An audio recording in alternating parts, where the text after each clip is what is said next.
नमस्कार, आपण पाहत आहात एमके न्यूज नेटवर्क लातूर. आपले हार्दिक स्वागत. आज लातूर अतिवृष्टी पाहणी दौरा. मुख्यमंत्री श्री देवेंद्र फडणवीस साहेबांनी आज लातूर जिल्ह्यात अतिवृष्टीमुळे झालेल्या नुकसानीची प्रत्यक्ष पाहणी केली. शेतकऱ्यांना सरसकट मदत आणि गरजूंना शक्य तेवढी वाढीव मदत दिली जाईल, असे ठाम आश्वासन त्यांनी याप्रसंगी दिले. या पाहणी दौऱ्यावेळी माझ्यासह मंत्री श्री गिरीश महाजन, आमदार संजय बनसोडे, आमदार अभिमन्यू पवार, आमदार राणा रणजितसिंग पाटील, खासदार ओमराजे निंबाळकर, इतर मान्यवर व शासकीय अधिकारी उपस्थित.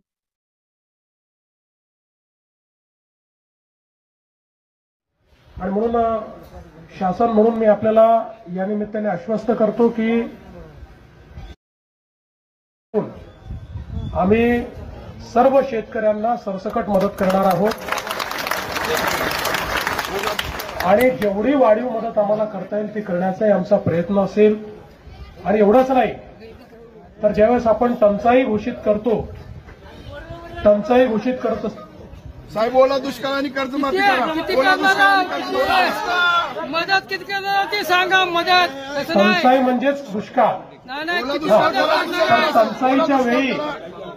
टंचाईच्या वेळी ज्या उपाययोजना आपण सगळ्या करतो याला टंचाईच समजून तशा प्रकारच्या सगळ्या उपाययोजना या ठिकाणी आम्ही लागू करणार आहोत आणि सगळी मदत आपण करणार आहोत.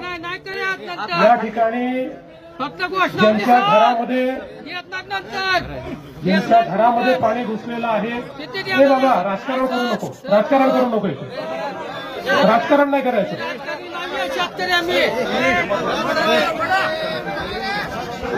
या ठिकाणी ज्यांच्या घरामध्ये पाणी घुसलेलं आहे त्यांनाही मदत करणार आहोत. ज्यांच्या दुकानाचं नुकसान झालंय त्यांनाही आपण पूर्णपणे मदत करणार आहोत. आणि केवळ या ठिकाणी आपली घोषणा नाही तर कालच पहिला हप्ता नुकसानीची सगळी पाहणी आपल्यापर्यंत पोहोचेल. त्यावेळी जी काही अधिकची सगळी मदत आहे ही सगळी मदत आपण करणार आहोत. कुठल्याही परिस्थितीमध्ये शेतकऱ्यांना या ठिकाणी वाऱ्यावर सोडायचं नाही असा आपल्या सरकारचा निर्णय. यासोबत इन्फ्रास्ट्रक्चरचं देखील मोठ्या प्रमाणात नुकसान झालेलं आहे.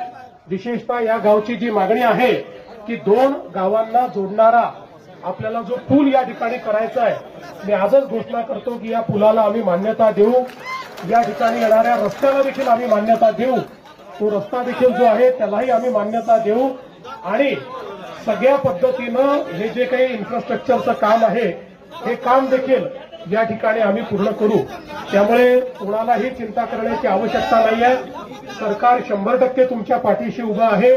सरकार योग्य अशा प्रकारची भूमिका यामध्ये घेईल आणि ज्या काही मागण्या समोर आलेल्या आहेत त्या मागण्या निश्चितपणे आपण पूर्ण करू.